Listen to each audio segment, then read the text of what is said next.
कौन सा कानून, कौन सा निज़ाम, कौन सा इंसाफ, कौन सा आइन, तो आपके सामने है। देखिए, आज मुलाकात का दिन था और मंगल को वकला और फैमिली जो है वो मुलाकात करते हैं। तो हम यहाँ मुलाकात करने के लिए आए हैं, ना इमरान खान साहब की बहनों को, ना जो बुशरा बीबी साहब हैं उनकी फैमिली को, और ना ही वकला को मिलने की इजाज़त दी जा रही है। 6 लोगों का नाम कल ही जो कोऑर्डिनेटर हैं उनकी तरफ से भिजवा दिया गया था और इस्लामाबाद हाई कोर्ट के अंदर जाकर ये म्यूचुअल अंडरस्टैंडिंग कह लें या कह लें कि जो जेल हकाम को सूट करता था, उन्होंने उसके मुताबिक जाकर ये कहा कि ठीक है जी, मंगल का दिन तय कर दीजिए, 6 वकला के नाम ये भेजेंगे और हम उनको मिलने की इजाज़त देंगे और फैमिली को भी मिलने की इजाज़त देंगे। लेकिन इस्लामाबाद हाई कोर्ट का हुक्म जब आया उसके बाद कुछ अर्सा तो ये मामला ठीक चलता रहा, लेकिन आपके सामने ही है कि अब कितने महीने गुजर गए ये सूरत हाल जो दो चार है।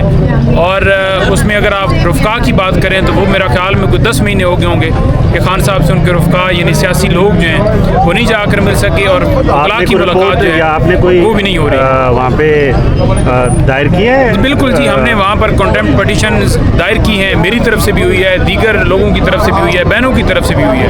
और हमने यही कहा है कि वहाँ मुख्तलिफ कॉन्टेम्प्ट जो लगी हुई थी, जो हम इधर भी आपके सामने बात कर रहे थे कि मुख्तलिफ हमारी दरख्वास्तें लगी हुई थी तौहीन अदालत की मुख्तलिफ जगहों के ऊपर, उन तमाम दरख्वास्तों को क्लब कर दिया गया, एक जगह पर यकजा कर दिया गया और वहाँ जो बेंच कॉन्स्टिट्यूट किया गया जिसकी सरबराही चीफ जस्टिस, वो चीफ जस्टिस जो कि 16वें नंबर पर थे लाहौर में, और उन्होंने बग़ैर हलफ के यहाँ आकर चीफ जस्टिस का मनसब संभाल लिया।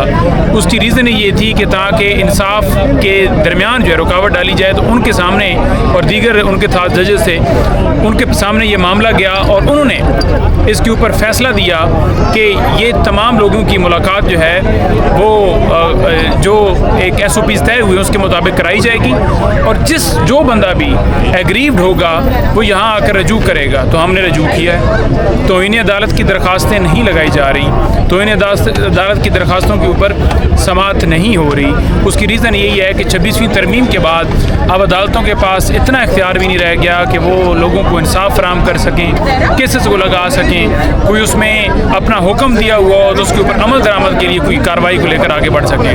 तो हम आज मौजूद हैं, खान साहब की फैमिली यहाँ खड़ी है, उनकी बहनें खड़ी हैं, बीबी की फैमिली मौजूद है। नहीं मैडम साहब, आप भी खड़े हैं, हम देख रहे हैं 4.5 घंटे हो गए, 12 बजे से अभी तक 4:30 हो गए हैं, अब तो टाइम भी ख़त्म होने वाला है। तो ये किस किस्म की सज़ा है और किस किस्म की रिहर्सल है कि आज तो तकरीबन 5 किलोमीटर दूर आपको खड़ा कर दिया? देखिए, यही बात है। देखिए, आप हर रोज़ आते हैं, ये हैदर खड़े हैं, ये हर रोज़ आते हैं जब भी मुलाकात का दिन होता है, दीगर हमारे लोग ये सारे यहाँ मौजूद हैं, ये तमाम के तमाम लोग इस चीज़ के गवाह हैं कि मंगल को मुलाकात का दिन होता है और यही प्रैक्टिस कई महीनों से की जा रही है कि फैमिली को नहीं मिलने दिया जाता, कभी एक को भिजवा दिए जाते हैं। आज तो बिल्कुल ही पाबंदी ऐसी लगाई गई है कि एक शख्स भी अडयाला जेल के अंदर खान साहब से मुलाकात के लिए नहीं जा सका। बिल्कुल बंद है, बिल्कुल बंद किया हुआ है और इनको पता है, पुलिस वालों को भी पता है, लेकिन क्योंकि जो ताकतवर है वो अपनी ताकत वो दिखाने के लिए कि हम कुछ भी कर सकते हैं, हम यहाँ पर 10-10 साल सज़ाएं भी दे सकते हैं, बेशक बंदा मौजूद हो, बेशक ना मौजूद हो, बेशक उसके खिलाफ कोई गवाही ना हो, बेशक उसके ऊपर साजिश का लोर हो, बेशक वो कराची बैठा हुआ हो, बेशक वो इस्लामाबाद उस वक्त कहीं पर एक्टिव भी ना हो और उसको लाहौर या फैसलाबाद या सरगोदा के मुकदमे में धर लिया जाएगा और उसको सज़ा दे दी जाएगी। तो सिर्फ वो ताकतवर जो है वो अपनी जो है वो रिट कायम कर रहा है कि हमारे पास ताकत है तो हम ये फैसला करने वाले हैं। बाकी ये जो झूठ का निज़ाम है ये कितना चल सकता है? फतह जो है वो सच की होती है और इंशाअल्लाह ताला हक़ की फतह होगी। आप जुल्म के ख़िलाफ़ आवाज़ जब तक बुलंद करते रहते हैं और ये ज़िंदा कौमों की निशानी है, आप उसको ना समझिए कि वो टूट चुके हैं या हार गए हैं, बल्कि हम उस जंग के अंदर लड़ रहे हैं। और अगर आप ये समझिए ना, पाकिस्तान के अंदर एक शख्स जो है या 2 लोग या 10 लोग सिर्फ रह जाएंगे जो झंडा उठा के चौक के अंदर खड़े होंगे, तो वो भी जीत है। क्योंकि जो फस्तायत है वो बहुत ज़्यादा है कि लोगों के घरों में छापे चादर चारदीवारी का तकद्दस पामाल की जाता है। जो बंदा बात करता है उसको जो है वो उसके खिलाफ केसेस और सारी चीज़ें बनाना शुरू कर देते हैं। ये हैदर खड़े हैं मेरे साथ और इसके साथ भी यही हुआ कि अक्सर जो है वो अगर कोई ट्वीट या कोई ऐसी चीज़ की धमकियाँ और पुलिस हरासा और ये सारी कार्रवाइयाँ पिछले दिनों भी आपने देखा कि उठाकर जिस तरह ले गए, मुकदमे में धर लिया, तो यहाँ कोई कानून नहीं है। इसी तरह आप देखें तो कई ऐसे लोग यहाँ पर खड़े होंगे जो एक एक नहीं दफ़ा 10-10 दफ़ा जो है वो अंदर हवालात से होके आए हैं या एजेंसियों ने उठाया है, तो ये सारी कार्रवाइयाँ की गई हैं। लेकिन ये तमाम लोग जो हैं ये बात करते हैं रूल ऑफ लॉ की, और अगर आप इंसाफ का निज़ाम कायम करेंगे, ये हुकूमत इसका भी खात्मा हो जाएगा, जमहूरियत आ जाएगी, फ्री फेयर इलेक्शन हो जाएगा, इमरान खान बाहर होंगे, आवाम की राय को तस्लीम किया जाएगा, आपका मुल्क आज़ाद होगा, आज़ाद खारजा पॉलिसी होगी, आपके ऊपर कोई दबाव आप उसको नहीं लेंगे और उसको रद्द कर देंगे।